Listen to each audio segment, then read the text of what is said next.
വളരിബ് ലഹും മസലന സുഹാബൽ ഖറിയതി ഇദ് ജാഅഹൽ മുർസലൂൻ. ഒരു ഉദാഹരണം എന്ന നിലയിൽ ആ നാട്ടുകാരുടെ കഥ ഇവർക്ക് പറഞ്ഞു കൊടുക്കുക. ദൈവദൂതന്മാർ അവിടെ ചെന്ന സന്ദർഭം. ഈ ആയത്തിൽ അള്ളാഹു ഒരു ചരിത്ര സംഭവം പറഞ്ഞു തുടങ്ങുകയാണ്. നമുക്കറിയാം ഖുർആൻ്റെ സ്റ്റൈൽ ഓഫ് സ്റ്റോറി ടെല്ലിംഗ് വളരെ യുണീക്കാണെന്ന്. അള്ളാഹു പൊതുവെ ചരിത്രം വിവരിക്കുമ്പോൾ വളരെ റെയറായിട്ടാണ് ആ ചരിത്രത്തിലുള്ള ഡേറ്റ്, സ്ഥലം, ആ ചരിത്ര സംഭവത്തിലുള്ള ആളുകളെക്കുറിച്ചൊക്കെ പറയാറുള്ളത്. സാധാരണ അള്ളാഹു ഒരു സമൂഹത്തിലേക്ക് ഒരു ദൂതനെയാണ് അയക്കാറുള്ളത്.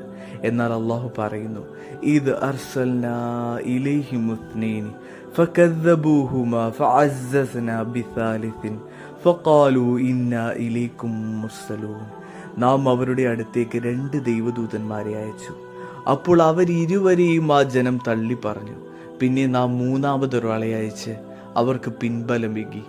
അങ്ങനെ അവരെല്ലാം ആവർത്തിച്ചു പറഞ്ഞു, ഞങ്ങൾ നിങ്ങളുടെ അടുത്തേക്ക് അയക്കപ്പെട്ട ദൈവദൂതന്മാരാണ്. നമുക്ക് ചിലപ്പോൾ തോന്നിയേക്കാം, മുൻകാല ചരിത്രത്തിൽ അള്ളാഹു പല പ്രവാചകന്മാരെ കൊണ്ട് ഓരോ പ്രവാചകന്മാർക്കും സപ്പോർട്ട് നൽകിയെങ്കിലും അള്ളാഹുവിൻ്റെ റസൂലിന് എന്തുകൊണ്ട് സപ്പോർട്ട് കൊടുത്തില്ല എന്ന്. അതിൻ്റെ ഒരു കാരണം മുഹമ്മദ് നബി സല്ലല്ലാഹു അലൈഹി വസല്ലമയ്ക്ക് അള്ളാഹുവിൻ്റെ അന്തിമ പ്രവാചകന് അള്ളാഹു വിശുദ്ധ ഖുർആൻ കൊണ്ട് തന്നെയാണ് പിൻബലമേകിയത്. ഇതിനേക്കാൾ സപ്പോർട്ട് വേറെയൊന്നില്ലല്ലോ. എന്നാൽ ആ സമൂഹം ധിക്കരിക്കുകയാണ് ചെയ്തത്.